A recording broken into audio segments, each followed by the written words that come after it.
បាទមានសួរបងប្អូនសូមចាញ់មកវីដេអូទៀតហើយថ្ងៃនេះទទួលបានសមាជិកថ្មីហ្មងពីគ្រឿង RX 300ទាំងពីរមិនថាមួយពណ៌សមួយពណ៌ខ្មៅគាត់ថាមួយឡានសាំងសុតមួយឡានកែក្រាស់អញ្ចឹងឡានបងប្អូនយើងណាកំពុងចាំក្បែរផ្ទះមានតាណាឆ្ងាយហើយមួយរយៈនេះរៀងរវល់តែក៏អត់សូវបានចេញវីដេអូពេលខ្លះគិតថាចេញវីដេអូច្រើនពេលខ្លាចបងប្អូនធុញអីចឹងណាព្រោះវីដេអូខ្ញុំវាអត់មានអីថ្មីគេឲ្យ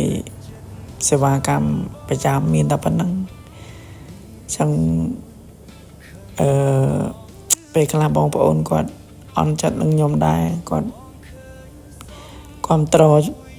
ខ្ញុំធ្វើវីដេអូទៅតែចឹងគាត់គ្រប់ត្រច្រើនខ្លះគាត់អន់ចិត្តគាត់ដាក់មកខ្ញុំមិនបានដាក់ឲ្យគាត់អញ្ចឹងណាហើយអ្នកខ្លះគាត់ខឹងគាត់ស្ដីឲ្យថាយើងកុហកគាត់ផុសយកទៅ view យក like អញ្ចឹងណាតែតាមពិតមែនទេបងប្អូនខ្ញុំមកស៊ីហាងប្រចាំមែនមានញ៉ាំបានត្រឹមត្រូវហើយមួយទៀតខ្ញុំមិនមែនអ្នកឲ្យលុយតាម Facebook ទេខ្ញុំទៅផុសយក like យក view មកទៅអីបងប្អូនហើយខំប្រឹងធ្វើវីដេអូតាំងពីបងប្អូនខ្លះមិនតន់ស្គាល់រហូតដល់លើបងប្អូនគាត់គ្រប់ត្រប៉ុណ្ណេះខ្ញុំទៅ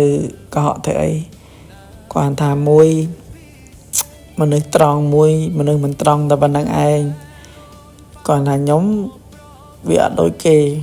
បើបងប្អូនដាក់សំណើមកខ្ញុំនៅសល់លុយខ្ញុំប្រាប់ថាខ្ញុំនៅខ្ញុំអាចទទួលបានខ្ញុំទទួលតែគាត់ថាបើអ្នកខ្លះគាត់ខ្លាចថាខ្លួនឯងអន់អីចឹងគាត់ចេះទៅលេសថាឡានបងឯងចេះឬឯកសារបងឯងខុសនេះខុសនោះចឹងទៅអូបឡាយពេលទៅអត់បានយកតែគាត់ថាខ្ញុំអត់ចង់ឲ្យបងប្អូនគាត់ខាតពេលយូរទេជាមួយខ្ញុំអញ្ចឹងណាបើបងប្អូនខាតពេលមួយខ្ញុំបងប្អូនទុកពេលនឹងទៅដាក់ទៅអ្នកថ្មីទៅរកអ្នកផ្សេងទៅមិនស្រួលជាងហើយគាត់ថាបើបងប្អូននៅគ្រប់ត្រអានឹងចាំមើលខ្ញុំនឹងព្យាយាមរកដើមទុនបន្ថែមបងគាត់ថាដឹងមិនម៉ាបងប្អូនអើយឥឡូវវារៀងពិបាកដែរចឹងឯងខ្ញុំវាម្នាក់ឯងផងដល់ពេលចឹងខ្ញុំបវលមិនទាន់មានន័យថាខ្ញុំអត់លុយទេដោយសារថាបងប្អូនខ្លះគាត់ថាដាក់តែមួយខែពីរខែចឹងតែអ្នកខ្លះលោតដល់5ខែ6ខែអីក៏មានដែរចឹងណាហើយគាត់បងការប្រាក់ឲ្យយើងរៀងរាល់ខែអញ្ចឹងយើងអត់អាចដកយកឡានគាត់ទៅលក់ដើម្បីយកមកបវលដើមទុនយើងមកវិញបានទេអញ្ចឹងណាបងប្អូនត្រូវយល់អញ្ចឹងខ្ញុំមានតែប៉ុណ្្នឹងឯងបងប្អូនអើយហើយខ្ញុំអរគុណមែនតើដែលបងប្អូនគ្រប់ត្រ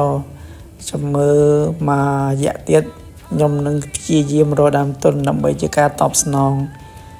នៃការគ្រប់ត្រច្រើនអញ្ចឹងចាំមើលខ្ញុំនឹងព្យាយាមរកដើមទុនបន្ថែមអត់អីទេបងប្អូនជួយចាំខ្ញុំបន្តិចឲ្យចាំមើលខ្ញុំព្យាយាមរកដើមទុនបន្ថែមទៀតអញ្ចឹងអរគុណច្រើនបងប្អូនបាយបាយវីដេអូមានតែប៉ុណ្្នឹងឯង